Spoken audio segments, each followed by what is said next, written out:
You are listening to Pharmacy IT and Me, your informatics pharmacist podcast.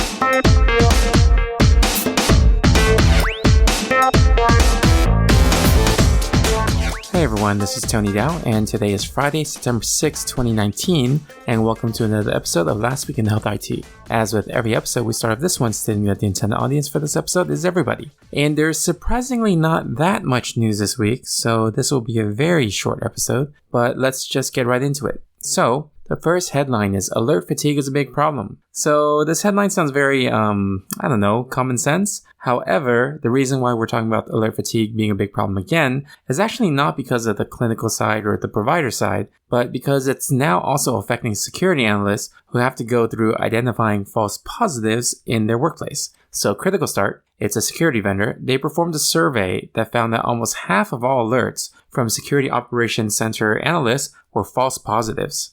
There are just way too many alerts now for them, so they end up having to waste a lot of their time, a lot of their working hours, chasing down issues that turn out to be false positives. This ends up being a waste of resources, and it also contributes to a lack of efficiency. And in addition, this contributes to a lot of the workforce's burnout, and this can actually end up resulting in an unsecure and unsafe data environment for everybody else. So we've heard about, physician burnout and clinical staff burnout, but this brings it into a newer level since this is also affecting data integrity and data breaches. So hopefully there will be more work done in this area to help optimize these alerts for these analysts.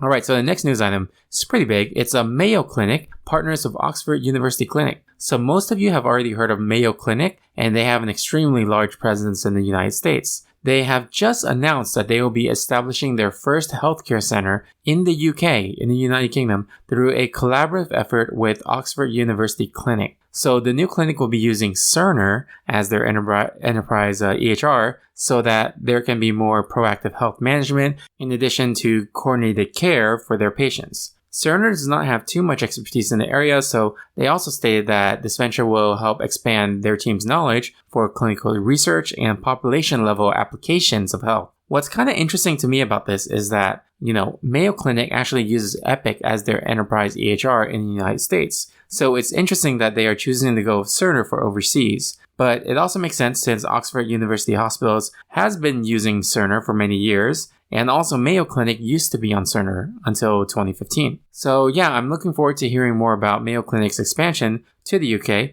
and to see what positive outcomes they'll have with the venture. Alright, so the last thing is going beyond CMS and ONC rules. So Deloitte surveyed about 70 payers, and they found that many health systems across the nation feel the need to go beyond what their vendors are offering to achieve interoperability as defined by regulations. So the federal rules are great, and they're great as a stepping stone towards that full-on interoperability, but they're just seen as that, a stepping stone. There are going to be extensive additional challenges to reach the level of interoperability that will allow for beneficial usage of data for clinical decisions and outcomes. So part of the survey also sees that almost half of all the health plan leaders and health systems are already planning on their own interoperability strategies that go beyond what's currently required. Some of these will include self-created and self-built infrastructures with customized APIs that are developed in-house. And Deloitte actually recommends that in addition to including the minimal federal requirements on their roadmaps,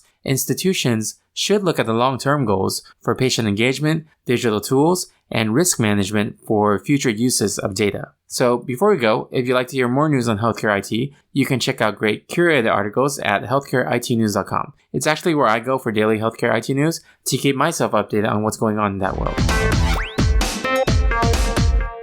Alright, if you guys like this episode, you can subscribe and rate us on iTunes, Stitcher, Google Play, or any of your other favorite podcasting services. You can also follow us on social media on Twitter or Facebook at PharmacyITme, or Instagram at PharmacyInformatics, or by emailing me at tony@pharmacyitme.com. And I also wanted to plug a great networking opportunity called Pharmacist Connect. If you are familiar with Microsoft Teams or Slack Workspace, think of Pharmacist Connect as a large vetted one through Slack Workspaces. I've met some great colleagues on it, and there's even an informatics space within it as well. You can find out more by visiting pharmacistconnect.com, which is PharmacistConnect.com. Thank you again for listening, and I'll see you on the next episode of Pharmacy ITme. And remember, technology is the tool, patient care is the goal.